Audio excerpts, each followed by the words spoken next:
Tu reçois ton salaire. Tu es debout, enveloppe de paie dans une main, téléphone dans l'autre, grand sourire aux lèvres. Pendant 48 heures, tu te sens invincible. Tu regardes ton compte et tu te dis « ça y est, ce mois-ci, je vais enfin avancer ». Puis, doucement, ton sourire commence à disparaître. Tu regardes encore ton téléphone. Quelque chose cloche. Tu ne sais pas encore quoi, mais tu le sens. Autour de toi, sans que tu t'en rendes vraiment compte, les symboles commencent à apparaître. Une petite maison pour le loyer, un bouclier pour les assurances, un petit sac pour les abonnements, une voiture pour les VTC, une boîte pour les achats en ligne. Tu te penches vers ton écran, yeux grands ouverts, bouche entrouverte. Attends, où est passé l'argent? Tu hausses les épaules, paume ouverte vers le ciel. Tu n'as pourtant rien fait d'extravagant. Tu regardes le petit paquet que tu as acheté. Rien de fou, rien de luxueux, juste normal. Et pourtant, autour de toi, les pièces commencent à tomber. Lentement, silencieusement, une par une. Je m'appelle Daël et je passe beaucoup trop de temps à penser à pourquoi la plupart des gens gagnent suffisamment pour vivre, mais pas suffisamment pour avancer. Si tu es quelqu'un qui travaille dur, qui gagne un revenu stable mais qui ne comprend pas pourquoi ton épargne ne décolle jamais, assure-toi d'appuyer sur le bouton s'abonner et de mettre un pouce bleu à cette vidéo si ça t'aide. Voici le truc. Ce ne sont presque jamais les grosses erreurs qui te ruinent. C'est l'accumulation. Tu croises les bras, tu regardes autour de toi. Les petits cercles des micro-dépenses tournent lentement autour de ton corps. Ce n'est pas une explosion, c'est une fuite. Première fuite, les abonnements. Devant toi flottent 3 petits symboles simples. Un écran, une note de musique, un nuage. Tu les regardes avec un mélange de surprise et de doute. Tu penses payer 40 € par mois, mais en réalité, c'est plus proche de 80 €. 80 € par mois, ça paraît insignifiant, mais 80 € multipliés par 12, ça fait 960 € par an. Tu prends quelques pièces dans ta main, tu regardes ton autre main vide. Et si ces 80 € étaient investis chaque mois à 7% pendant 20 ans? On parle d'environ 41 000 €. Ce n'est pas la dépense qui fait mal, c'est ce qu'elle aurait pu devenir. Deuxième fuite, les frais bancaires.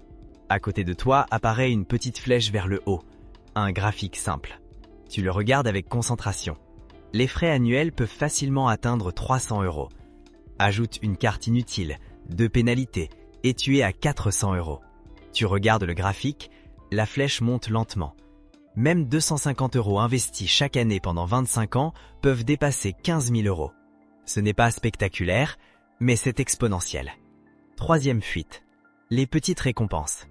Tu tiens une petite tasse dans une main, un petit sac de livraison dans l'autre.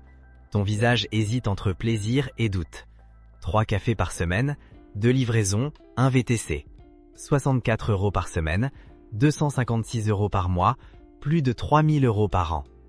Tu regardes le calendrier à côté de toi, les pages se tournent, les mois passent, l'argent part. Ce n'est pas le café le problème, c'est la fréquence. Quatrième fuite, l'inflation de style de vie. Au-dessus de ta tête, une flèche monte, mais autour de tes pieds, plusieurs petites flèches descendent. Tu gagnes plus, tu dépenses plus. Ton augmentation disparaît dans un loyer plus cher, une voiture plus récente, des sorties plus fréquentes. Voici ce que la plupart des gens ne réalisent pas. Si tu investissais seulement 50% de chaque augmentation, ton patrimoine exploserait sur le long terme. Cinquième fuite, les assurances inutiles. Tu tiens ton téléphone dans une main et une petite pile de contrats dans l'autre. Ton expression devient méfiante. Assurance téléphone, extension de garantie, protection déjà incluse ailleurs. 300 à 400 € par an peuvent disparaître ici. Tu regardes les contrats comme si tu te demandais « Est-ce vraiment nécessaire ?» Sixième fuite, ne pas investir.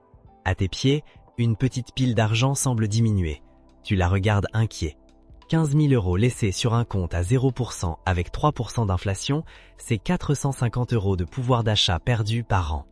Invisible, mais réel. À côté de toi, un graphique apparaît. Une flèche plus marquée monte cette fois. Tu serres légèrement le poing. Investi à 6%, cet argent pourrait générer 900 € par an. La différence entre agir et ne rien faire peut dépasser 1 000 € chaque année. Septième fuite, l'inaction. Tu te tiens droit, bras croisés, regard déterminé. Le vrai problème, ce n'est pas ton salaire, ce sont les fuites que tu refuses de regarder. Si tu additionnes abonnement, environ 960 €, frais bancaires, 300 à 400 €, petite récompense, 3000 €, assurance inutile, 300 €, coût de l'inaction, 1000 € ou plus. On dépasse largement 3000 € par an. Et je suis resté conservateur. Maintenant, imagine. 300 € par mois redirigés vers un investissement à 7% sur 25 ans. Environ 240 000 €. Tu te tiens droit, stable, calme, concentré.